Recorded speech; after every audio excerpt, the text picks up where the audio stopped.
What does it mean to be a rising star one moment and a cautionary tale the next? Let's explore Jon-Erik Hexum's whirlwind Hollywood journey. Hey, I'm Leah, feeling pretty curious today, and I can't wait to get into this. And I'm Garrett, totally intrigued by today's topic. Welcome to Laid Back Learning with Leah and Garrett. Today we're talking about Jon-Erik Hexum, born November 1957 in Englewood, New Jersey. He was an American actor and model whose career flashed bright and fast on TV shows like Voyagers and Cover Up. His story blends talent, timing, and a devastating on-set accident that still shapes safety conversations in film and television. Quick personal note. I first came across him in a rerun of Voyagers. That's the early 80s time travel adventure series. What got me was his presence. He had this easy charm and action hero energy, but he also felt grounded, like he could crack a joke and then jump off a building in the next beat. Not gonna lie, that kind of blew my mind. It made me wonder what his career would have looked like if he had a decade or two to evolve. So basics first. Jon-Erik Hexum was seen as the next big thing. Think of a shooting star, bright and quick. He arrived in Los Angeles, and within a couple of years he landed a lead on NBC's Voyagers. And then he moved to CBS's Cover Up. Casting directors loved his athleticism and charisma. The promise was real, and you could see paths opening for drama, adventure, and romance. That's pretty clear from how quickly opportunities lined up for him. Voyagers set the tone for that promise. He played Phineas Fogg, this swashbuckling time traveler mentoring a kid as they fixed history's detours. The show had a loyal following, but it aired against 60 Minutes, which was a ratings juggernaut. Timing got in the way of momentum. Still, it proved he could carry a series. Then came Cover Up, pairing him with Jennifer O'Neill, who was a well-known actress and model, in a fashion meets espionage setup.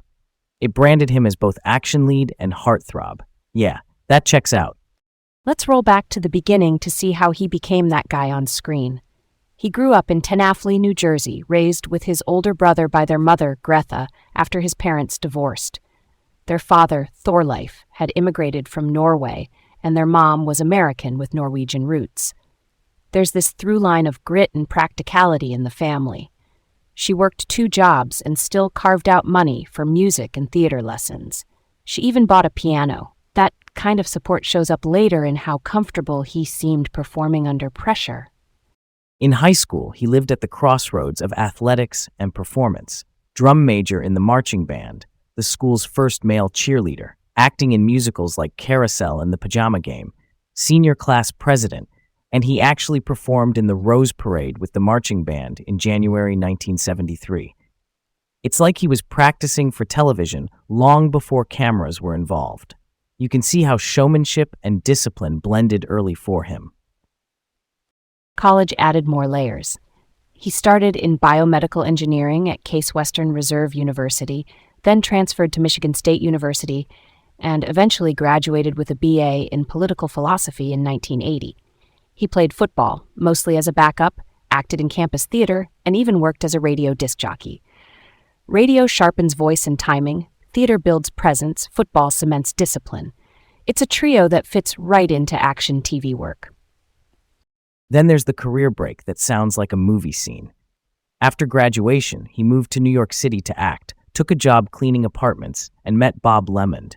For context, Lemond was a talent manager known for representing John Travolta. Lemond saw potential and helped steer him west. He moved to Los Angeles in 1981, auditioned for the film Summer Lovers, lost it to Peter Gallagher, but got on casting radars. Within a year, he scored the lead in Voyagers. Talk about momentum born from a chance meeting. Here's where the spotlight really finds him. Voyagers aired in 1982 and built a devoted base, even though the time slot hurt it. After it ended, he did the TV movie Making of a Male Model with Joan Collins, who was a major television star by then, especially famous from Dynasty. The movie hit the top 10 the week it premiered, boosting his profile, but also increasing the shirtless imagery. That split between career boost and personal discomfort becomes a theme for him in interviews around that time. Right? Duality. He became a sex symbol fast, and that attention helped him land roles. But he later criticized that project as more exploitative than he expected. He even called it trashy.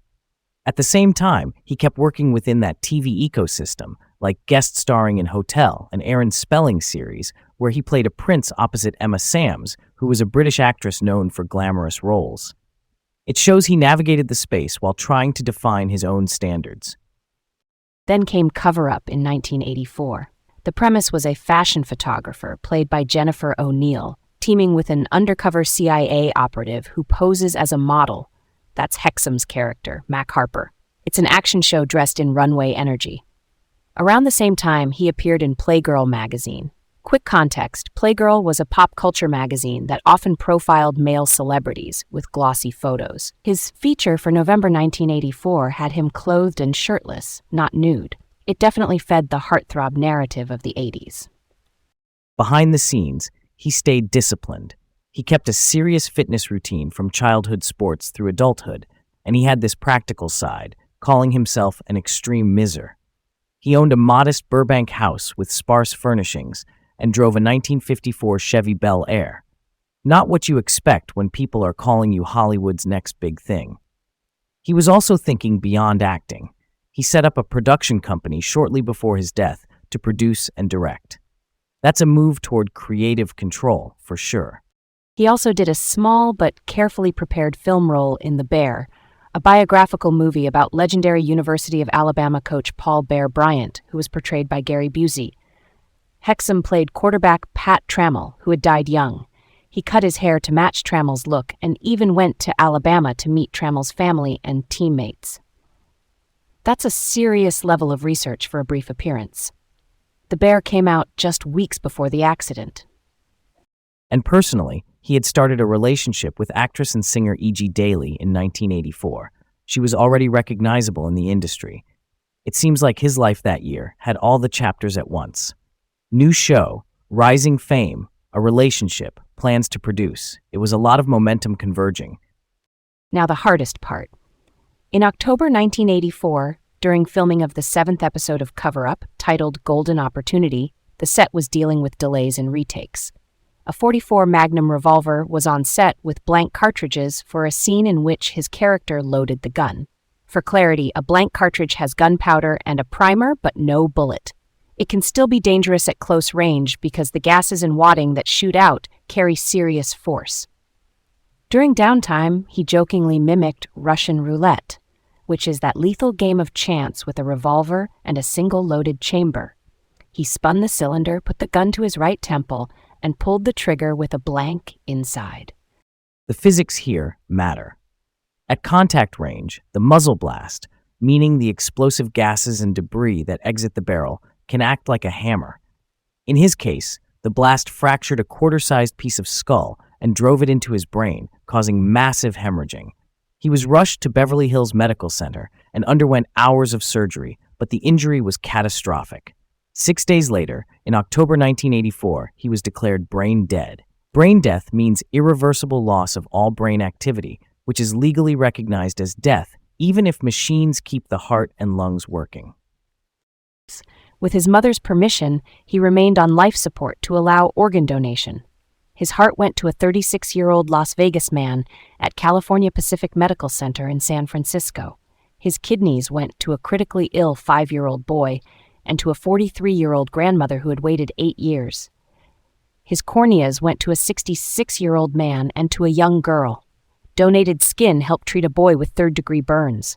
Organ donation turns loss into lifelines. It is the process of transplanting healthy organs or tissues from a donor to recipients who need them to survive or regain function. Afterward, his body was returned to Los Angeles. He was cremated privately, and his ashes were scattered in the Pacific near Malibu by his mother. His estate was valued at about $255,000, which fits that frugal lifestyle. In the weeks following, Cover Up aired the episode he had been working on. Then, by late November, the show introduced Anthony Hamilton, an Australian-born actor, as Agent Jack Stryker, and explained that Hexum's character, Mac Harper, had been killed off-screen. The episode ended with a memorial message instead of the usual closing credits. It was a rapid set of decisions in a painful situation. There was also an out-of-court settlement for his mother with 20th Century Fox Television and Glenn A. Larson Productions. Glenn A. Larson was a prolific TV producer behind shows like Magnum, PI, and Knight Rider. Settlements like that typically resolve claims without an admission of liability, and in this case, it underscored the gravity of what happened. It also fueled broader industry scrutiny of how firearms and blanks are handled on set, and what happens during downtime when vigilance can slip. Can I ask why that downtime dynamic is so risky? I mean, we know sets can be hectic, but what shifts when a scene pauses? Because fatigue and frustration can normalize shortcuts. When a set delays a scene with a functional weapon, even if it is loaded with blanks, people can let their guard down. That risk normalization, meaning you start treating risky conditions as normal because nothing bad has happened yet, is exactly when a casual decision turns catastrophic. So, protocols matter most when it feels like nothing is happening. That makes sense. All right, let's move to an unresolved question people still debate. When Hexum criticized making of a male model as more exploitative than he expected, and even used the word trashy, was that heartfelt regret or a strategic repositioning? On one hand, he kept working with that orbit of producers, like being on Hotel, so you could argue he was recentering his image while riding the same wave. My read is that it might have been a smart career step to steer himself towards serious roles and away from being boxed in as a torso on a poster. I'm down for that interpretation because it matches his interest in producing and the care he showed with the bear. I hear that, but I lean sincere. He clearly benefited from the ratings, yes, but he also spoke about the number of gratuitous shirtless scenes. That sounds like someone struggling with how he is being packaged. Plus, he kept a modest life, called himself an extreme messer, and talked about craft choices like cutting his hair and meeting Pat Trammell's family for authenticity. Real talk, that's an artist trying to reconcile public image with personal values. Strategy can coexist with sincerity, but his words read like genuine discomfort to me.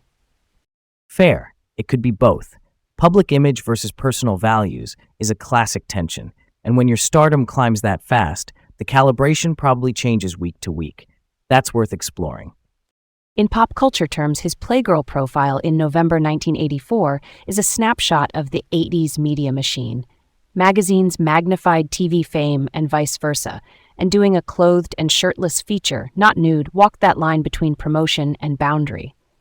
On the other side of his legacy, his death is part of a longer conversation on film and television accidents.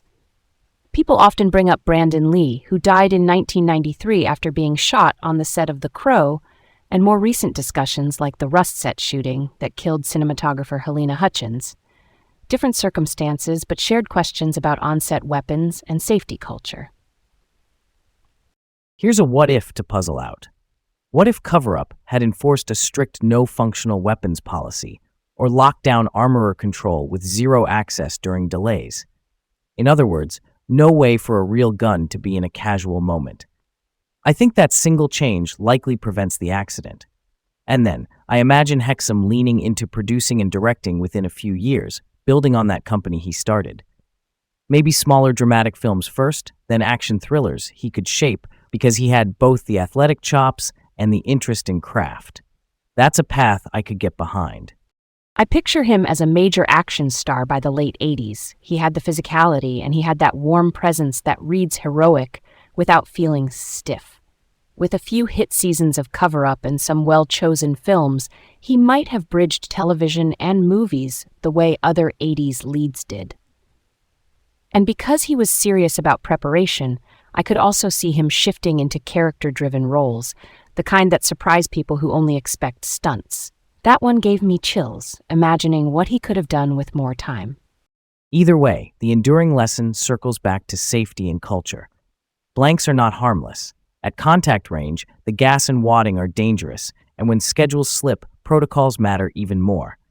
The simple stuff ends up being life-saving. Thanks for joining us. Keep exploring. Stay curious, folks, and we'll catch you next time.